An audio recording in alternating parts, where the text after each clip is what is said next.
8 जनवरी 2023 उत्तराखंड राज्य लोक सेवा आयोग ने लेखपाल भर्ती के लिए एग्जाम लिया। 1,14,000 से अधिक छात्र इस परीक्षा में शामिल हुए थे, लेकिन अगले 4 दिन में ही आयोग ने इस परीक्षा को रद्द कर दिया। कारण, परीक्षा के पेपर पहले ही लीक हो गए थे। इस घटना के 6 महीने पहले भी ऐसी ही एक वारदात हुई थी। अगस्त 2022 में भी उत्तराखंड कर्मचारी चयन आयोग के पेपर लीक होने के बाद रद्द कर दिए गए थे। पेपर लीक का सामना करने वाला उत्तराखंड अकेला राज्य नहीं है। नमस्कार, मैं हूं स्कंद विवेक और आप देख रहे हैं जागरण प्राइम। जागरण प्राइम का मतलब है जरूरी खबर, पूरी खबर। हम यहां सबसे जरूरी खबरों पर देते हैं इन डेप्थ एनालिसिस और आज हम चर्चा करने जा रहे हैं पेपर लीक की घटनाओं पर, जो एक नासूर बन गया है।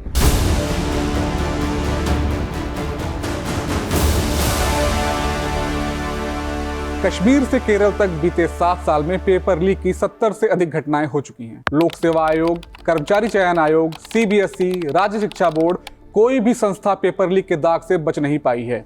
एक अनुमान है कि 1.5 करोड़ से अधिक परीक्षार्थी पेपर लीक से प्रभावित हैं। आइए बीते 4 साल में कुछ पेपर लीक की बड़ी घटनाओं की सूची पर नजर डालते हैं। इस साल के पहले 4 महीनों में ही महाराष्ट्र बोर्ड का मैथ्स, फिजिक्स और केमिस्ट्री का पेपर, पंजाब बोर्ड का 12वीं का अंग्रेजी का पेपर, गुजरात पंचायत सेवा चयन बोर्ड का जूनियर क्लर्क परीक्षा का पेपर, मध्य प्रदेश में एनएचएम स्टाफ नर्स भर्ती परीक्षा का पेपर और उत्तराखंड लोक सेवा आयोग का पटवारी लेखपाल भर्ती परीक्षा का पेपर लीक हो चुका है।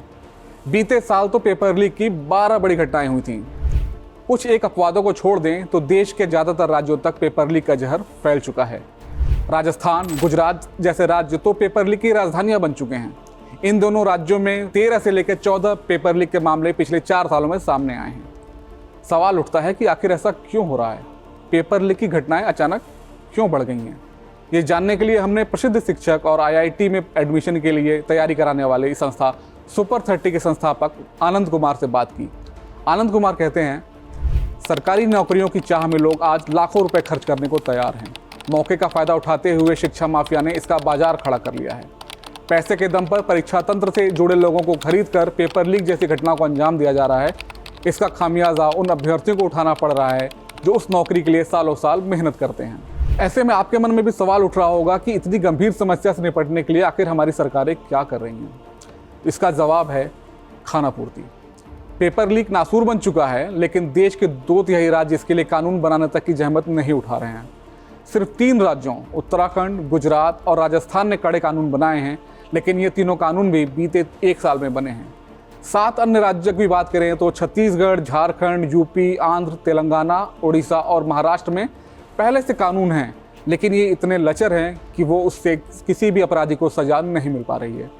पुराने कानून कितने लचर हैं, इसे इस उदाहरण से समझ सकते हैं कि तीनों नए कानून जहां अपराधियों के लिए 10 साल से आजीवन कारावास और 1 करोड़ से 10 करोड़ रुपए तक जुर्माने की बात करते हैं, वहीं पुराने कानूनों में 1 साल तक की सजा और चंद हजार रुपयों के जुर्माने की व्यवस्था है।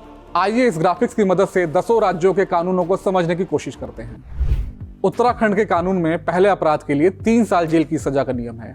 दोष साबित न भी हो, सिर्फ चार्जशीट दायर होने से ही परीक्षार्थी को 2 से 5 साल के लिए परीक्षाओं से वंचित कर दिया जाता है। गुजरात और राजस्थान के कानून भी उम्मीदवारों को 2 साल के लिए एग्जाम से बार करते हैं, लेकिन सिर्फ दोष साबित होने के बाद। अलग अलग राज्यों में कानूनों का दायरा भी अलग अलग है। उत्तराखंड और राजस्थान के जो कानून हैं वो सिर्फ राज्य सरकार की भर्ती परीक्षाओं पर लागू होते हैं, जबकि दूसरे 8 राज्यों के जो कानून हैं वो शिक्षा के साथ साथ भर्ती परीक्षा दोनों पर लागू होते हैं। हमने डॉक्टर आनंद राय से बात की। डॉक्टर आनंद राय को मध्य प्रदेश के व्यापम घोटाले का विसल ब्लोअर माना जाता है। डॉक्टर राय कहते हैं, अभी जो पेपर लीक है वो हाईटेक हो गया है, मतलब अब वो सर्वर से होते हैं डायरेक्ट हैक, है ना। सेंट्रल सर्वर को हैक किया जाता है और बड़े माफिया, मतलब पूरे राष्ट्र लेवल पे ये सब चलता है, स्टेट लेवल पे नहीं चलता है ना जी। अब उसके लिए आपको एक सेंट्रलाइज एजेंसी होनी चाहिए। जो इनकम टैक्स से चोरी के लिए आईटी बनाई है आपने, आतंकवाद के लिए एनआईए बनाई है, सीबीडीटी बनाई है। इसी तरीके से जो एंट्रेंस एग्जाम है उनके पेपर लीक के लिए, फ्रॉड के लिए आपको एक सेंट्रलाइज एजेंसी चाहिए और उसके लिए एक्सपर्ट लोग चाहिए जी, जो उस चीज को समझते हो। अब आप चाकू छुरे अपराध की जांच वाले से आप सोचेंगे वो सर्वर हैक और एडमिन सॉफ्टवेयर और सॉफ्टवेयर से जुड़ी चीजें और कैसे उसको किया, वो समझ जाएगा? कहां से समझ जाएगा वो? पेपर लीक से सबसे अधिक प्रभावित राजस्थान है। हमने उपेंद्र यादव से बात की, जो वहां के बेरोजगार संघ के महासचिव हैं। यादव मानते हैं कि पेपर लीक अपराधियों के हौसले इसलिए बुलंद हैं क्योंकि जितने भी लोग पकड़े जाते हैं वो सब जल्दी छूट जाते हैं। उपेंद्र यादव कहते हैं क्या है कि राजस्थान में सबसे ज्यादा भर्ती आ रही है जी। अच्छा जी पूरे देश में। जी जी। तो यहाँ अन्य राज्य के भी लोग आते हैं। अच्छा ठीक है। ठीक है। तो जहाँ ज्यादा भर्ती आएंगी कहीं ज्यादा पेपर लीक होंगे। ठीक है ना जी। पहला कारण। दूसरा कारण ये है कि यहाँ आज तक जितने पकड़े गए कानून इतना लचीला है जी कि इनके खिलाफ कोई कार्रवाई नहीं होती। मैं तो लगातार मांग कर रहा हूँ, प्रधानमंत्री जी से कहूंगा कि वो संसद में वो भी लेके आए कोई अध्यादेश ऐसा, जी जी और इनकी तो उम्र कैद की सजा का प्रावधान होना चाहिए, और जी जी इन पे तो राजपाथा या राजसुका लागू कर देना चाहिए, इनकी जमानत नहीं होनी चाहिए। मैं उदाहरण देना चाहूंगा, रीट में 100 से ज्यादा लोग पकड़े गए जी और लगभग 100 से ज्यादा लोग पकड़े गए, 99% लोग जेल से छूट के गए।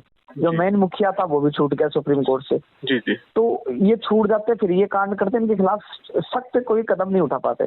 जी पेपर लीक होता है, हंगामा होता है, विपक्ष उठाते हैं, हम लड़ते हैं, और लेकिन थोड़े समय सरकार ध्यान देती है, फिर वो अपने चुनाव में अपने एजेंडे में लग जाते। इनको किसी ने भी सीरियस नहीं लिया। कहीं ना कहीं इन पेपर लीक माफियाओं को कहीं ना कहीं राजनीतिक संरक्षण भी प्राप्त है। ये थी वो रिपोर्ट जो बताती है कि देश भर में पेपर लीक किस तरह से एक सरदर्द बन चुका है और हमारी सरकारें अब भी हाथ पर हाथ धरे बैठी हैं। आज के लिए बस इतना ही। आपसे फिर मुलाकात होगी नए विषय पर नई रिपोर्ट के साथ। नमस्कार।